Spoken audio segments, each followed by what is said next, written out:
Hello friends, good morning. আজকে সকাল থেকেই ভিডিওটা স্টার্ট করলাম। আর কালকে না রাত্রিবেলা খুব বৃষ্টি হয়েছে, তাই জন্য আজকে রোদটা হালকা হালকা বেরিয়েছে আর একটু গরম মতো পড়ে গিয়েছিল। তো বৃষ্টিটা হওয়ার কারণে একটু ঠান্ডা মতো পড়েছে। তো রোদে এলাম, তো রোদে আসতে খুবই ভালো লাগছে, কারণ হালকা হালকা রোদ, বেশি রোদও ওঠেনি আজকে।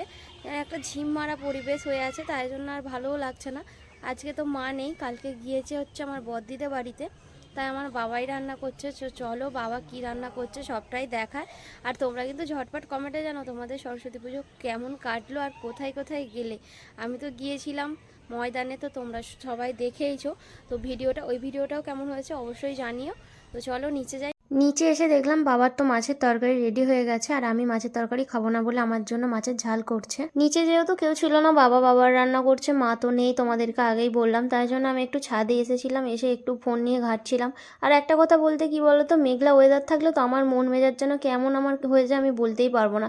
এটা কেন হয় আমি সেটাও জানি না, কিন্তু আর যখন রোদ ঝলমলে বেরোয় না, আমার মনটা খুবই ভালো হয়ে যায়। আর যখনই মেঘলা ওয়েদার থাকে তখনই আমার জন্য একটা কেমন মন খারাপ আর একটা যেন কেমন কষ্ট হয়। তাই জন্য আমি ফোনটা নিয়ে এখানে গান শুনছি আর বসে বসে চারিদিকে দেখছিলাম। সেদিনকে তো তোমাদের দেখিয়েছিলাম যে আমাদের গাছে তেঁতুল হয়েছে, আর আজকে তেঁতুলগুলো পাড়ার ইচ্ছে যাচ্ছে। এই যে জানি না কতটা কি পারতে পারবো, এই গাছটা এতটাই মানে উঁচু আর এমন জায়গাতে হয়ে আছে যে ওঠাও যাবে না গাছে, আর না এইভাবে পারা যাবে। তাই জন্য আঁকুশি করেছি একটা, এই আঁকুশি দিয়েই পারবো। তো জানি না কতটা কি পারতে পারবো, তো দেখি কতটা পারতে পারি কিনা। আঁকুশিটা তো আমার থেকেও মানে ভারী। এই কাছে কাছে যেগুলো আছে ওইগুলোই পারার চেষ্টা করব, দেখি। মনে হচ্ছে হয়ে যেতে পারে। তো প্রথম তেঁতুলটাই পুরো নিচে পড়ে গেল। তো সব কটা তেঁতুলই নিচে পড়ছে, একটাও আমি টেনে নিয়ে আসতে পারছি না ছাদের দিকে। আবার আটকে গেছে হুগলি গেছে। তো নিচে চলে এসেছি, তেঁতুল কটা পড়েছে এবার গুড়িয়ে নেব। তো এসেই দেখলাম এইখানে তেঁতুলগুলো পড়ে আছে, মানে ওপর থেকে পারলাম নিচে পড়লো, আর পড়েছে বলে ওপর থেকে ফেটে ফেটেও গেছে। তো তেঁতুলগুলো গুড়িয়ে নেব। এই যে এতগুলো তেঁতুল পাড়তে পেরেছি, আরও সবাই ওই পুকুরের ওই খানার দিকে পড়ে গেছে। তো চলো এই কটা নিয়েই যাই। এই যে এই কটাই তেঁতুল পেয়েছি, এইটা ডাসানো ছিল, তাই জন্য এর পুরো খোসাটাই ছাড়িয়ে গেছে, মানে ছেড়ে গেছে। আর এইগুলো একটু থেতলে মতো গেছে, কারণ ওপর থেকে পড়েছে। তো আবার রাস্তায় গেছিলো, বাবাকে বলেছিলাম যে শশা আর লেবু আনতে, সেটা নিয়েই বাবা বাড়ি চলে এসছে। কত শশা নিয়েছে? এই যে এখানে শশা নিয়ে এসেছে, 510 টাকা নিয়েছিল, আর পুজোর দিনে 80 টাকা কিলো। আর এখানে লেবুও আছে, এই যে। তো আমার তো স্নান করা হয়ে গেছে, আর স্নান করে ওপরেও চলে এসেছি, নিচে যাব, বাবাকে খেতে দেবো। বাবা স্নান করে বসে আছে, আর তারপরে করব হচ্ছে তেঁতুল মাখা। রিকেরও আসার কথা আছে, তো চলো রিক আসুক, আর বাবাকেও নিচে গিয়ে খেতে দিয়ে দিই। আজকে বাবা রান্না করেছে কাতলা মাছ দিয়ে আলু দিয়ে তরকারি, লাল লাল করে। হাঁড়িতে আছে ভাত, আর এটা হলো আমার মাছের ঝাল, আর ওখানে চাটনি। তারপর বাবাকে তো আমি সাজিয়ে গুছিয়ে খেতে দিয়ে দিলাম। আর কালকের যেগুলো ছিল বাবা বললো আমাকে গরম করে দে, আমি খেয়ে নেবো, তাই জন্য সেইগুলোও দিয়ে দিই। এখানে তেঁতুল মাখা করার জন্য তেঁতুলগুলোকে আগে ভালো মতো জল দিয়ে সেদ্ধ করতে বসিয়ে দিয়েছি। যদি আমাদের উনুনে রান্নাটা হতো, ওখানে আগুন পেয়ে যেতাম, আর ওখানে দিলে ভালোভাবে সিদ্ধও হয়ে যেত। কিন্তু যেহেতু আমাদের গ্যাসে রান্না হয়, উনুনে রান্না হয় না, ওই জন্য কি করব, তাই জন্য ভেবে এইটাকেই মানে এই প্রসেসটাই বের করলাম, যে গরম জল করে তেঁতুলগুলো দিয়ে একটু সিদ্ধ করে নেব। এই তেঁতুল মাখার ভিডিওটা আমার চ্যানেল, যেটা বং বাসন্তী, তোমরা সার্চ করে নিতে পারো, ওতে সব কিছু পেয়ে যাবে। তো তেঁতুলটা সেদ্ধ করে তো মাখিয়ে নিয়েছি, আর রিক হচ্ছে তেঁতুল খেতে ভীষণ ভালোবাসে, ওই জন্য ওকে ডেকে নিয়েছি যে তুই যদি তেঁতুল খাবি আয়। তো ও এখানে তেঁতুল মাখিয়ে দিয়েছি, ও তেঁতুলটা খেয়ে নিচ্ছে। ভালো হয়েছে, ভালো হয়েছে। ওর তো পুরো বাটি সাবার হয়ে গেছে। আমি তেঁতুল খাবো না, তাই জন্য আর খাইনি, আর ওই খেয়ে নিল। ও খেয়ে বললো যে খুব ভালো হয়েছে, তোমরা তো শুনতেই পেলে। তেঁতুল মাখা খাওয়া হয়ে যাওয়ার পর এখানে রিক ব্যাট করছে, আর এর নাম হচ্ছে টোপাই, ও বল করছে। রিক আর টোপাই ব্যাট খেলছিল, মানে ব্যাট বল খেলছিল, আর আমারও দেখে খুব ইচ্ছা গেল ব্যাট বল খেলার, তাই জন্য ওদেরকে বললাম যে আমাকে ব্যাট দিয়ে দেখি আমি মারতে পারি কি, দেখি বল কর।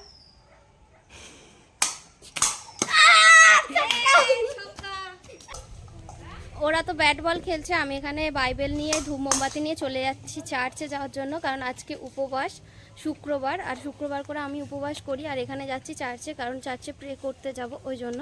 তো তোমরা ভিডিওটা দেখতে থাকো। চার্চে তো এসে গেছি, আর এখানে দাদু কত সুন্দর পাখি পুষেছে, আর পাখিগুলো অনেক বড়ই হয়ে গেছে, আর পাখির কি দারুণ আওয়াজ করছে।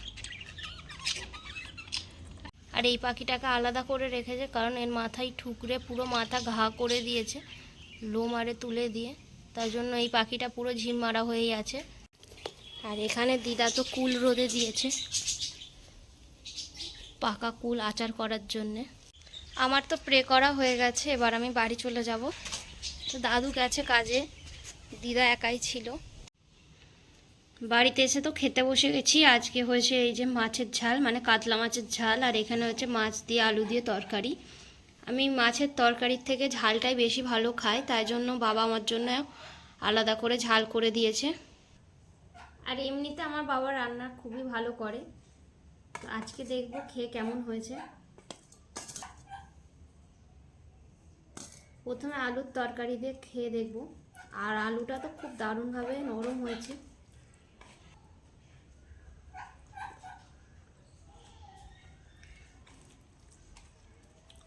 পুরো কাতলা মাছের কালিয়া যেমন হয় আলু দিয়ে তেমনই করেছে, আর খেতে তো অসাধারণ লাগছে। এখন ঘড়িতে বাজে 3:30, আর দুজন মিলে পড়তে এসেছে, এখনও সবাই পড়তে আসেনি। আর তোমাদেরকে একটা কথা বলাই হয়নি, এখন নেটের প্রচণ্ড প্রবলেম হচ্ছে, তাই জন্য আমার ভিডিওটার টাইম একটু হেরফের হচ্ছে। তো তোমরা আমার চ্যানেলটি একটু ফলো করে রেখো, কারণ আমি প্রতিদিনই ভিডিও ছাড়ি, আর হয়তো তোমাদের কাছে টাইম মতো পৌঁছায় না, তার জন্য অনেক সরি। আমিও এখানে তো ফ্রেশ হয়ে বসে পড়েছি, আর সবাই পড়তেও চলে এসেছে। এই যেমনটা দেখতে পাচ্ছ, ও তো আমার পাশ ছাড়া বসেই না। আর তারপরে আমি এখানে সবার কাজও দেখে নিচ্ছিলাম। তারপর তো এই সবেমাত্র পড়ানো ছুটি দিলাম, আর সবাই বাড়ি চলে গেল, আর আমি একটু ফ্রেশ হয়ে নিলাম। তো নিয়ে একটু বসেছি এই চকলেটটা খাওয়ার জন্য। তো এই চকলেটটা আমাকে সেই রাজ দিয়েছিল হচ্ছে সরস্বতী পুজোর দিনকে, তো খাবো খাবো বলে তো আর খাওয়াই হয়নি, ফ্রিজের মধ্যেই ছিল। তো ভাবলাম তো এইটাকে খেতেই হবে, আর কতদিন রাখবো। তো অত আমার খেয়ালই ছিল না যে ফ্রিজের মধ্যে ছিল। তো এখন ফ্রিজটা খোলার পর দেখলাম যে চকলেটটা মানে ডিপ ফ্রিজের নিচটাই আছে, তো ভাবলাম তো একটু বের করে খেয়ে নিই।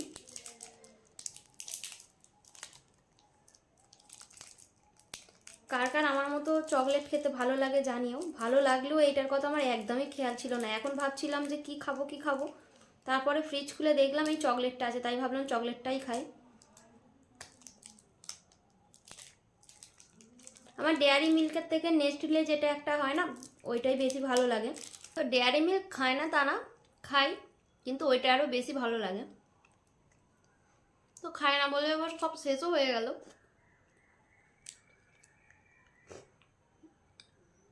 তো এরকম হাতে চকলেট নিয়ে আর বক করা যায়, তোমরাই বলো। তো এই সবেমাত্র আমার মা বাড়িতে চলে এসেছে দিদিদের বাড়ি থেকে, আর এসেই টাকা গুনছে। তো মা তো বাড়িতে চলেই এলো, তোমরা তো সব দেখতে পেলে। এবার মা আর আমি দুজন মিলে খাবার করে নেব। তো আজকে আর ভিডিওটা বেশি বড় করব না। যদি তোমাদের ভিডিওটা ভালো লেগে থাকে অবশ্যই একটা লাইক করো, আর চ্যানেলে নতুন হলে অবশ্যই সাবস্ক্রাইব করে পাশের বেল আইকনটি প্রেস করে দিও। তো আরও তোমরা বেশি বেশি ভালোবাসা দিতে থাকো, তো আমি আরও ভালো ভালো ভিডিও তোমাদেরকে শেয়ার করব। তো আজকে ভিডিওটা এই পর্যন্ত, ফিরছি নতুন একটা ভিডিও নিয়ে। Bye bye.